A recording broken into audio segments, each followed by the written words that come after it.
Hello, everybody, and welcome back to the Green Zone podcast. I believe episode 3 here of our Green Zone podcast, exclusively on our YouTube channel, Green Zone Podcast, with your very own host, myself, Cameron Green. I want to thank you and welcome you today to the group. We're going to be diving right into what we feel could be some bigger topics today, going with some sports here. We're going to look at some baseball, the Oakland A's, and how they're going to be looking at for the next few seasons.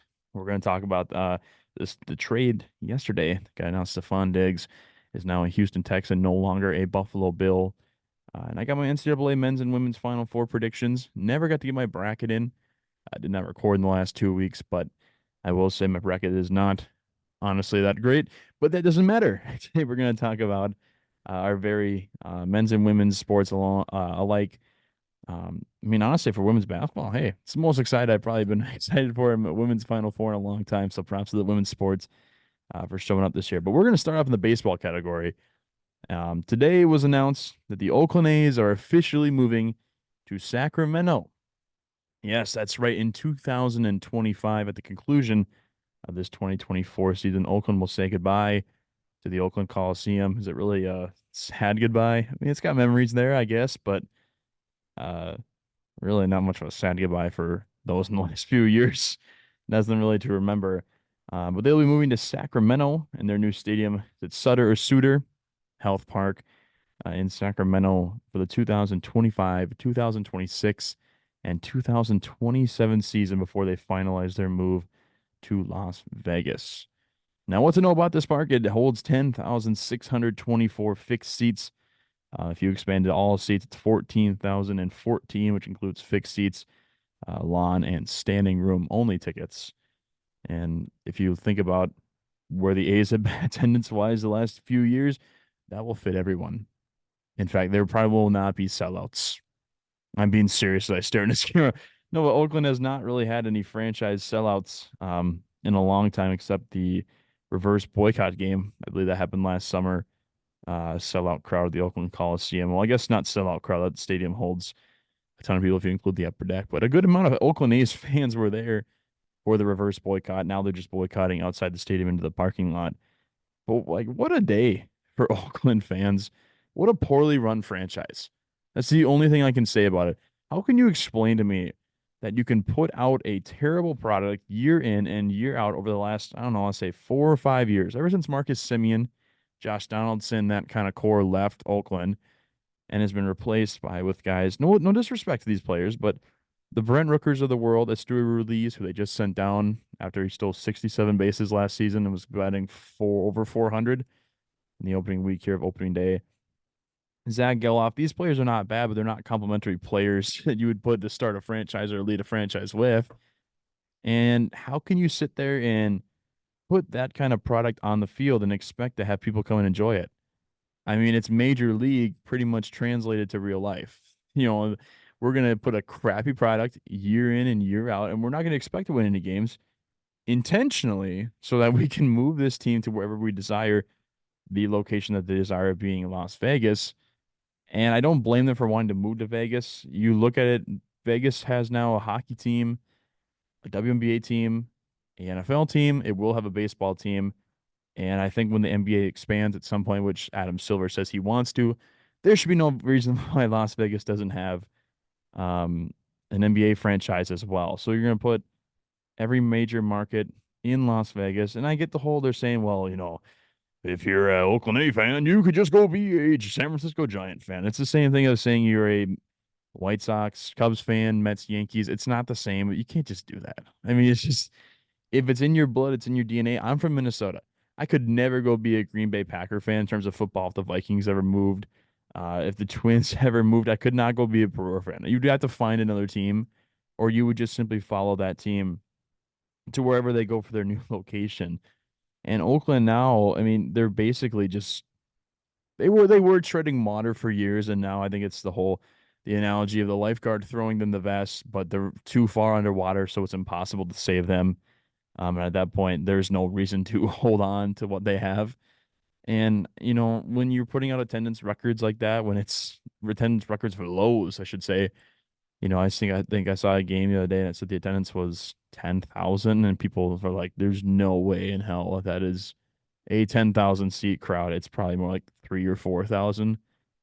And I feel for them fans. I just don't understand how that can be something that you could sit there and be like, okay, this is a terrible, awful thing, but we're not going to support this thing because it's the same reason why Montreal left.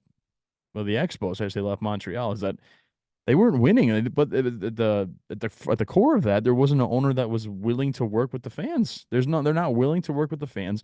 They're not willing to put out a winning product on the field. If you look at the Montreal Expos back in the day, think of how many players came through Montreal and did not end up becoming star players for Montreal. I don't remember Pedro Martinez, or I don't think of Pedro Martinez as an Expo. I don't think of Randy Johnson as an Expo. I could maybe think of Vladimir Guerrero as an Expo, but also like, he had so many good years with the Angels when he was there. I mean, won an MVP with the Angels. I don't think of um, Larry Walker as an Expo. There's the classic players like Gary Carter, Andre Dawson, Tim Raines. Um, but I don't think of some of those guys as Expos because they were never in their prime with the Expos. Pedro Martinez won the Cy Young with the Expos his last year there. They ship him off to Boston for pretty much nothing, and Pedro becomes a legend in Boston folklore in terms of baseball.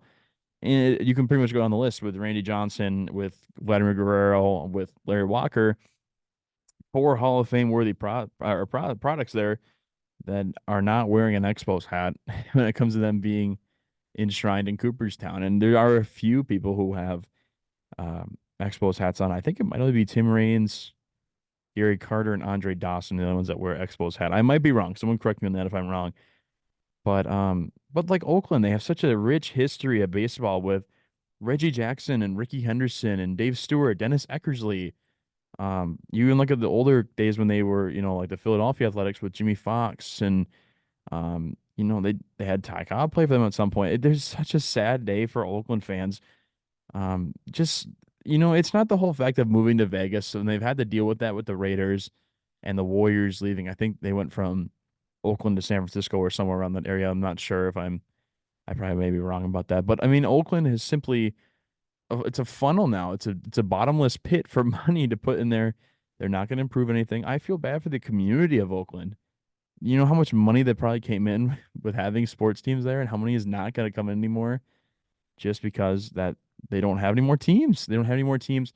Is the Coliseum going to basically be like the Astrodome in Houston?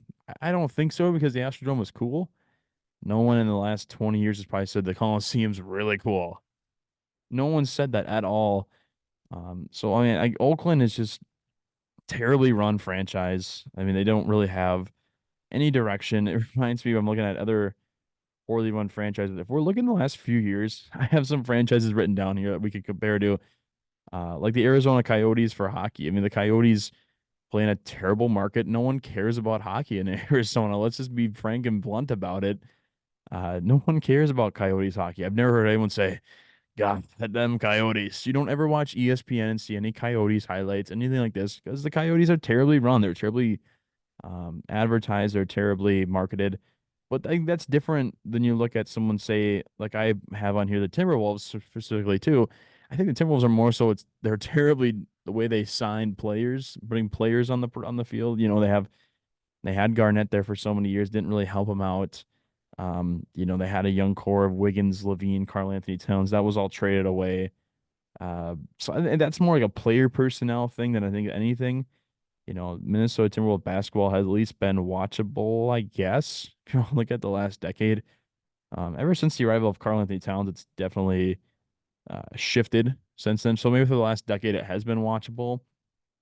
After Garnett left in I think 2008, it's been terrible since in that 2018, about 2013, before Andrew Wiggins got there. There was nothing to watch. Maybe Ricky Rubio highlights and trying to see if Kevin Love actually does want to stick around, but no one really believed that. I have on here like the Cleveland Browns too. I don't really think Cleveland sucks at all or the organization sucks, except for Art Modell for moving the team from Baltimore Colts to Indianapolis.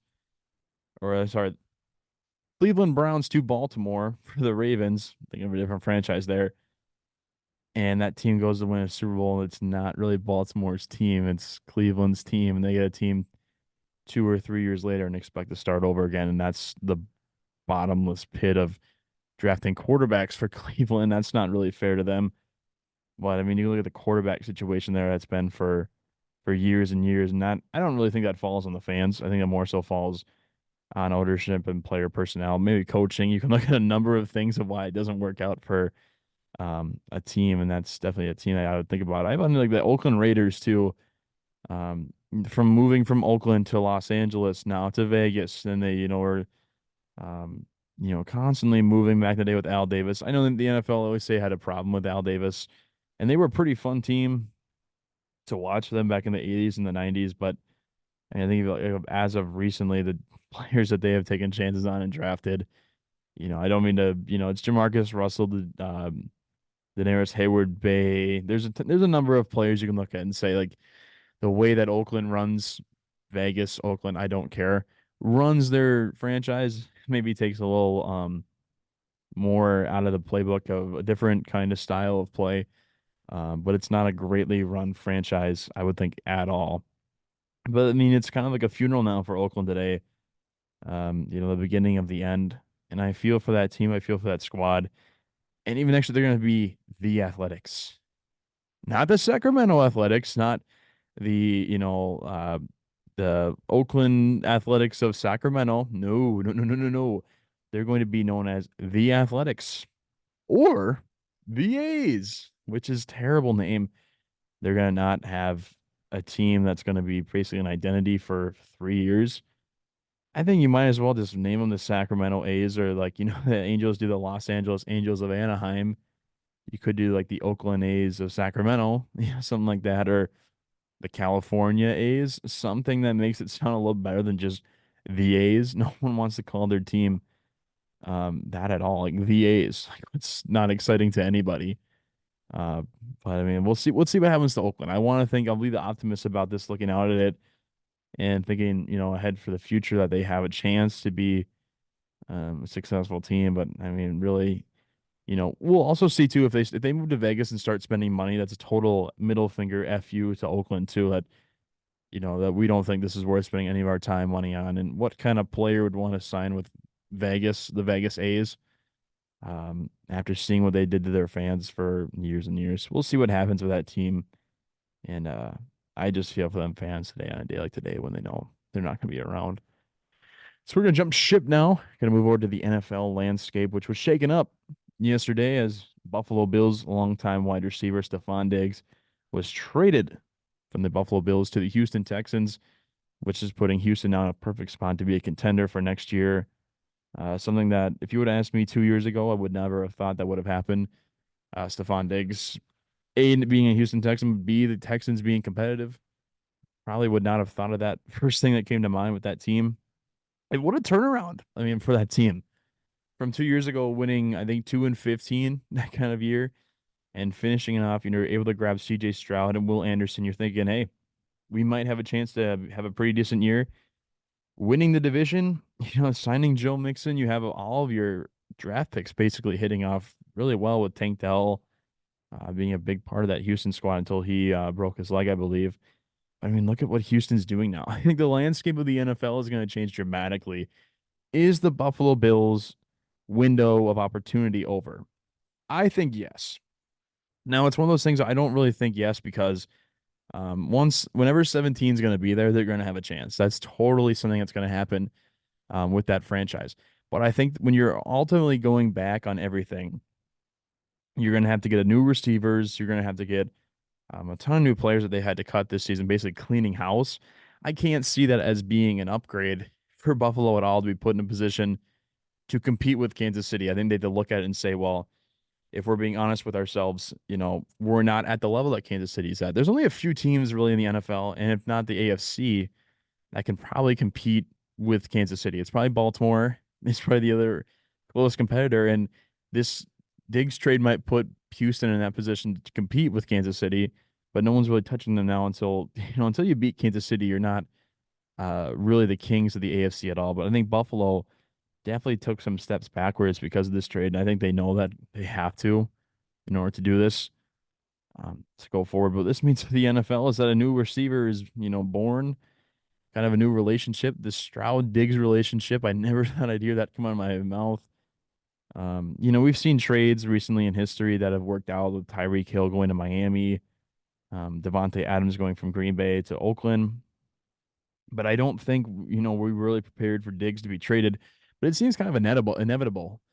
I always felt like Allen and Diggs weren't always on the right page after maybe the first 2 years together. And with them, had the sideline moments that all the cameras like to capture and make a big deal out of. Um, we see all that all the time with happening with certain receivers with Antonio Brown and Ben Roethlisberger had some moments with Justin Jefferson and Kirk the first year. So I mean, you see these things and you try to not make anything of it, but I want to think that Stefon Diggs going to Houston makes him an instant contender. I don't think. I mean, if teams winning their division, if we assume that Kansas City wins the AFC West, right, they're going to sit there. It's probably going to be Kansas City. I want to think the Chargers, or maybe Vegas goes 2 or 3, but I don't really think that they have a lot of competition there. I think Kansas City pretty much owns that division. You look at the AFC North. Okay, Pittsburgh grabbing Russell Wilson and or Justin Fields. You know, Cincinnati's not really, I don't feel like competing right now. Like they are, but they aren't. If Burrow can stay healthy, they're competing. But Baltimore seems to have that spot there. I don't think Cleveland's really doing anything right now at the moment to make themselves instantaneously better. And then the AFC East, now that division might be up for open grab there. The Jets having Aaron Rodgers for a full season, that might change the way teams view the AFC East. Miami, I think a healthy Miami squad can be able to win a couple playoff games. Now, I don't think last year playing in Kansas City when it was 15 below outside really helped Miami in any way, shape, or form because they're an indoor playing or not indoor, but warm weather team that moves quickly. They move the ball by throwing it down the field and aerially. And when you have to slow the game down because the quarterback can't make the throw down there because it's just too cold with the wind and all those aspects. I think if they would have played Kansas City in Miami, would have been a totally different game. Kansas City probably still comes out on top. At least it would have been a different game where they were pretty much dominating that Kansas City game from the beginning. But Buffalo, where do they sit? They sit in a weird spot. I don't think New England's going to compete next year. They'll probably accept the fact of another fourth place finish. They have too many holes that they have to fill that they just can't fill in one off season via the draft or free agency. So I mean, this is wide open for the AFC East. As Buffalo is going to take a step backwards. If Miami's going to look at this and make another acquisition, maybe on the defensive side of the ball, and decide to maybe go for it, go for the division, you have it, up in your arms if you really want it. Um, or maybe the Jets try and do a similar thing too. Of like, we didn't get a full year of Aaron Rodgers. We had to deal with Zach Wilson, and you had to deal with another year of the fluctuating quarterback of we don't know who's going to start next week. If you can have Aaron for a full year or two, maybe you build off something like that going forward. And the AFC South, is this, we talk about windows, but did Jacksonville kind of blow its own window having the 1 year where they won the division? They're going to lose Calvin Ridley to Tennessee, and I don't think Tennessee's doing anything in that division for much longer. But Houston did a perfect thing, though. They saw that they needed the window of opportunity of we have a rookie quarterback, or now going to be a second-year quarterback. We have some pretty good connections, wide receiver wise, Nico Collins and Tank Dell. We have a good running game. We could upgrade that better. So that's getting Joe Mixon. We are good on defensively on the other side of the ball. We have a pretty decent offensive line headlined by Laramie Tunsil. We need to go for this because if Jacksonville showed last year, A, without Trevor Lawrence, and B, without a healthy squad around them, they're not the same team that they were when they won a playoff game against the Chargers just a few years ago. The Colts having Anthony Richardson being hurt part of this season, it only lasted, I think, 3 games. But the Colts with Richardson could be definitely something too, where a full offseason with them in the program, with Jonathan Taylor not thinking about holding out, with some of these other complementary players you expect to play better than they actually did. Indianapolis might make that jump from third to second, in that area. And Tennessee, I don't know what they're going to do if they're going to sit there and say, well, we lost Derrick Henry, we lost some of these players, we're going to be okay um, with just shredding water for this year. Like maybe we'll see what Will Levis has in them. We still have Malik Willis. If Tennessee finds themselves to get #1 draft pick next year, does that pick become Shador Sanders? I think it's a very valid question that you could ask anyone. Is Shador Sanders #1 pick material? Is that kind of thing that they're looking at? Um, because I think Tennessee is the only true team right now that doesn't have at least somewhat of a future at quarterback. Now I know there's other teams that don't have a definite future, but they have at least aspects of them that can be a playable part. Going forward. I know everyone was saying Arizona and Kyler Murray was going to be a destination where Arizona was just going to tank and try and rebuild the whole thing. But if Arizona sticks at where they are #4 and drafts Marvin Harrison Jr. to help Kyler Murray out, I think Arizona's right back in that mix of maybe not definitely winning a division because San Francisco is still the top of their game and they pretty much will be until they decide not to be. But with Seattle in that division, Seattle's kind of a fluctuating door too. They, are we going to compete? Are we not going to compete? We'll see where we're at. Arizona might be in a spot they might be able to flirt with a wild card spot, maybe winning 9 or 10 games depending on their schedule and where it looks like. But I don't think Kyler Murray's going to go anywhere in that sense. I don't know if there's too many teams that just don't have a definite spot that they can look at and go, we need a quarterback right now. Throw everything out the window. We're gonna throw out Joe Schmo, and we're gonna let him go 3-14 or 4-13. We're just gonna let it ride like that. We're not gonna do anything.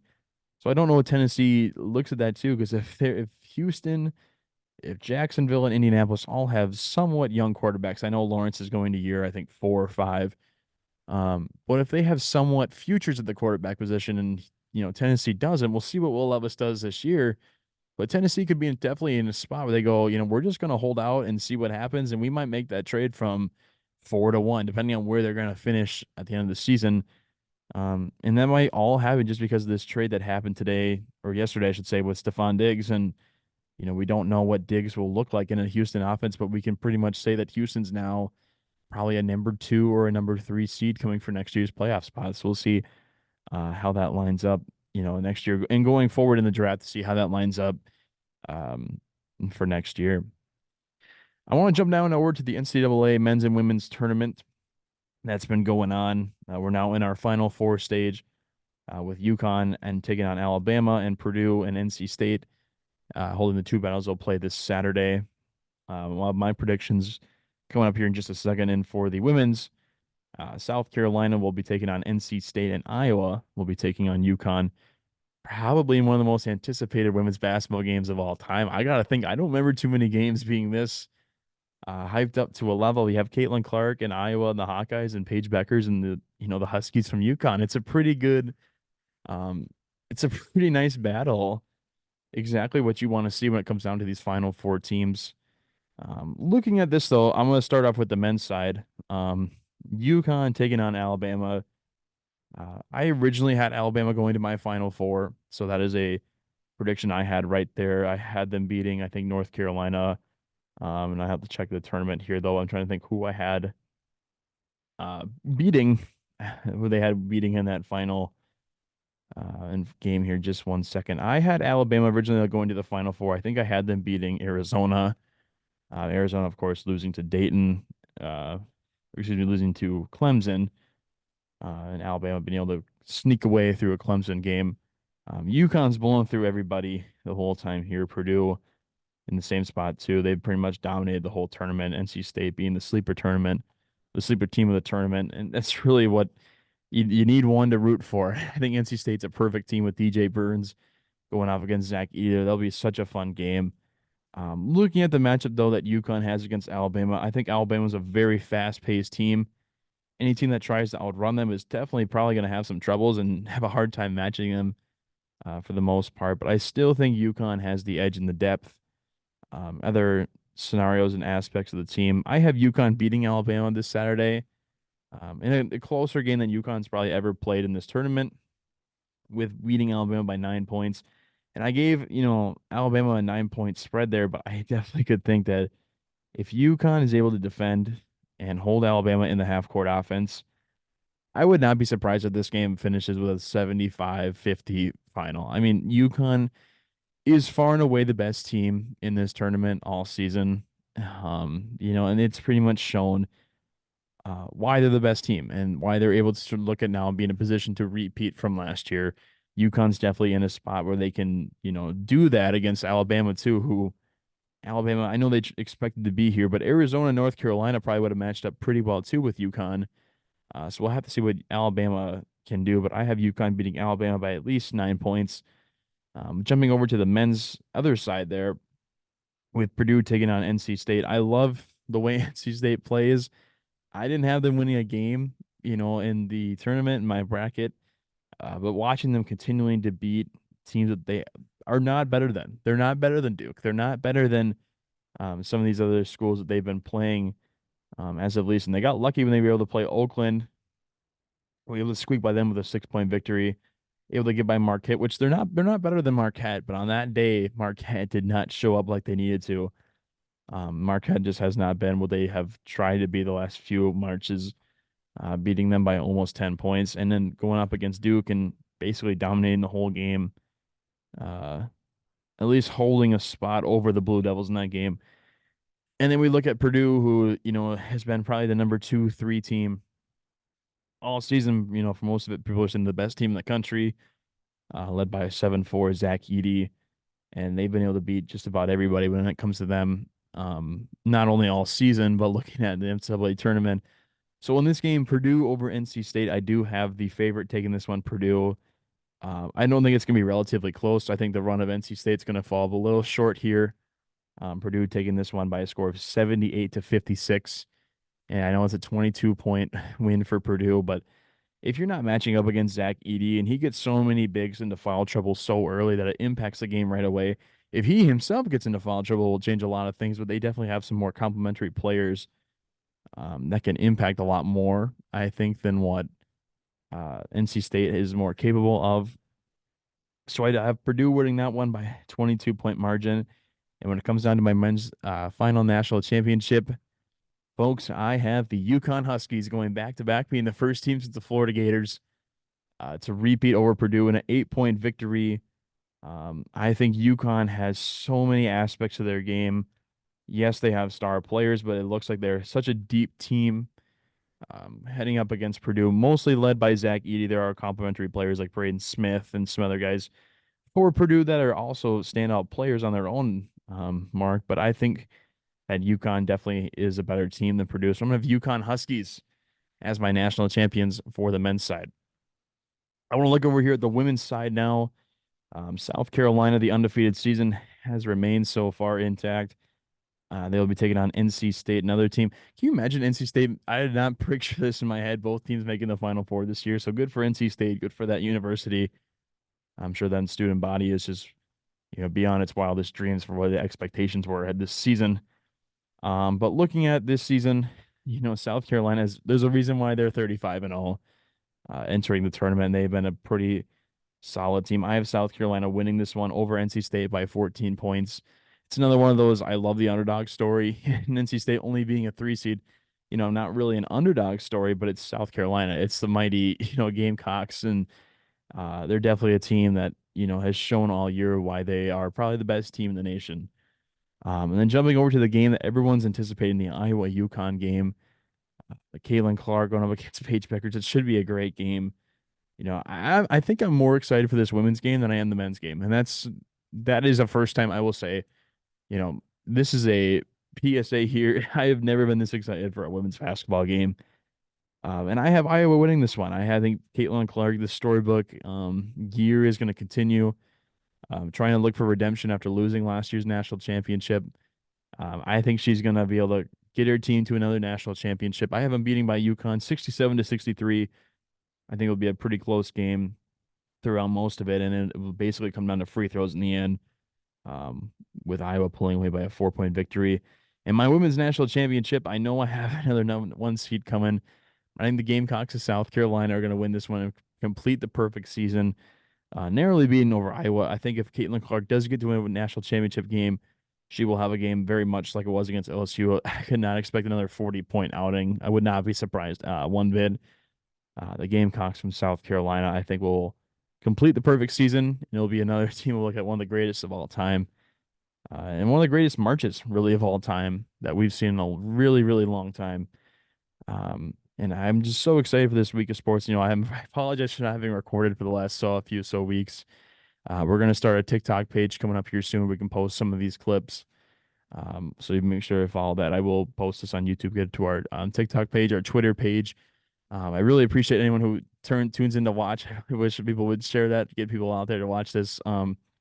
I really love doing this. It's a really fun thing to do. I look forward to doing this so many times.